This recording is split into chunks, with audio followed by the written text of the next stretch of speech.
Open the drive cage handle. Pull out the blue latch. Slide the cover out of the supercapacitor holder.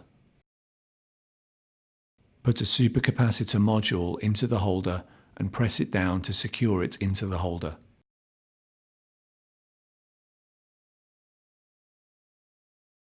Reinstall the cover to the holder.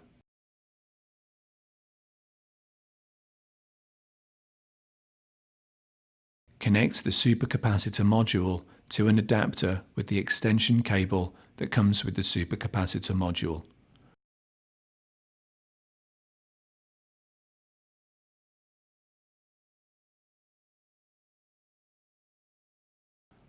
Install the top cover.